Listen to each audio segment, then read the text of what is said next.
Fabrication de la laine de roche, un isolant minéral en fusion. Bonjour à tous.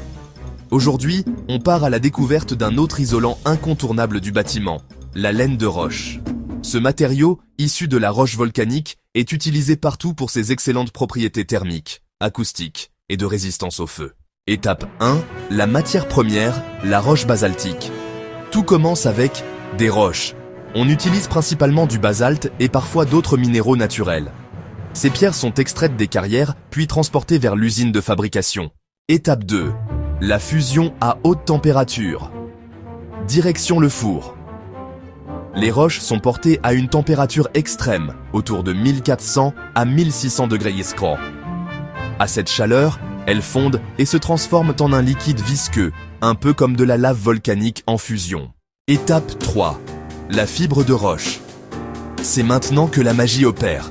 Le liquide en fusion est projeté par des centrifugeuses ou soufflé par des jets de vapeur puissants. Résultat, il se transforme en fins filaments de roche, semblables à de la barbe à papa minérale. Étape 4. Le liant et la formation du matelas.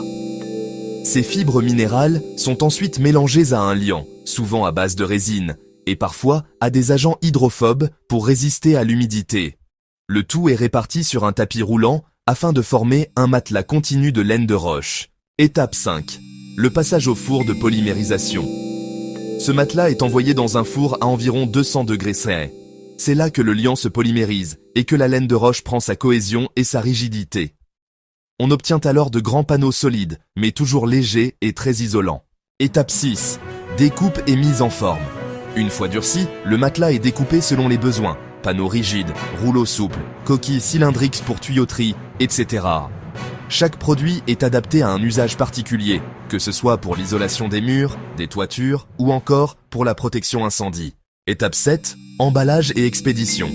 Enfin, les produits finis sont emballés, compressés pour gagner de la place, puis expédiés. Ils sont prêts à être posés dans les bâtiments, où ils assureront confort thermique, acoustique et sécurité incendie. Et voilà, vous connaissez maintenant le secret de fabrication de la laine de roche. Un matériau né du feu et de la pierre, qui protège nos maisons du froid, du bruit et même du feu. Merci de m'avoir suivi, et à bientôt pour une nouvelle aventure au cœur des matériaux du bâtiment.